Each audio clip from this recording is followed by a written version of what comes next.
The Sordid Falcon. In the days of the Emperor Coan, there lived near Koya a falcon which had wings and a tail of swords. It was far more dreaded than a porcupine of even the largest spines, and it used to lie in wait near the village of Koya to carry off people and eat them. No one was safe from the ferocious bird. Little people playing beneath the pines, happy in childish glee, were but tender morsels for the cruel bird. Women resting under the lone racemes of the woodland wisteria were attacked and dragged screaming to his nest. Even the men working in the rice fields would sometimes hear a cry of agony and see one of their numbers suddenly rise into the air in the clutches of the monstrous bird. The villagers despaired of ever being able to rid themselves of this terrible creature. At last, they sent a petition to the Mikado, urging him to send someone to deliver them from the pest. "Behold," they cried, "we, the subjects of your majesty, are in much fear and danger from this fierce creature, and we beseech you to save us, your humble servants." The Mikado sent to their aid the brave Prince Yashimasa, and the prince tarried long in the village, for the bird was very wary and hid from sight.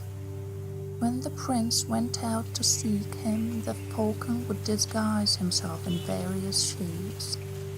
First, he would appear as a woman washing clothes beside the river.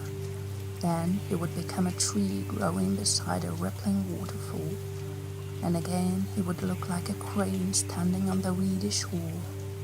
It took so long to find the creature that Prince Yashimasa tarried for months in the house of Atago Shoji, a gentleman of the town. Thus it came about that he loved Atago's daughter, the fair and gentle Shiragika, and the maiden returned his love. The two walked happily together in the iris-bordered meadows and chatted long and cheerfully in the shade of the bamboo trees. One day, Prince Yashimasa found the nest of the falcon upon a hilltop, and he cried, "Aha, my fine fellow, at last I have you. Soon I shall destroy you, and the village will no longer be in dread, but will rejoice greatly." He hid himself in a bamboo thicket, armed with his bow and arrows, and awaited the coming of the falcon. At last it came, fierce and terrible. Its eyes gleamed like twin stars, its tail spread like forked lightning, its wings of gleaming steel beat the air like flames of fire. "It is indeed the Sordid Falcon," said Yashimasa, and aiming carefully, he sent his arrow through its cruel heart. The falcon dropped dead, and Yashimasa hurried to the village to tell the news. Then all the people rejoiced, singing the victor's praises. "Hail to the noble prince," they cried. "He has delivered us from the evil claws and the cruel beak of this demon bird. Greatly will our lord the Mikado reward him." But Shiragika wept and mourned, for now that her lover's task was done, she knew that he must return to his home. He must go alone, for it was not fitting that she, a simple village maiden, should go with him to the emperor's court. "Yashimasa," she wept, "farewell forever. Forget me and be happy." "Never," cried Yashimasa.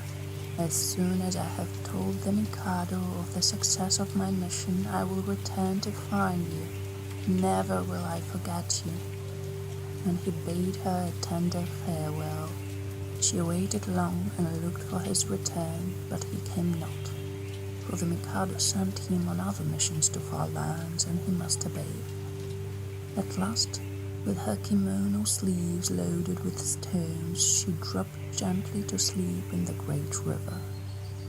And as she sank to rest, she sighed, Yoshimasa, in its death the sordid Falcon pierced my heart. When Yoshimasa heard of her death, he mourned her truly, and when he grew old, he returned to Koya and died beside the stream where she had perished.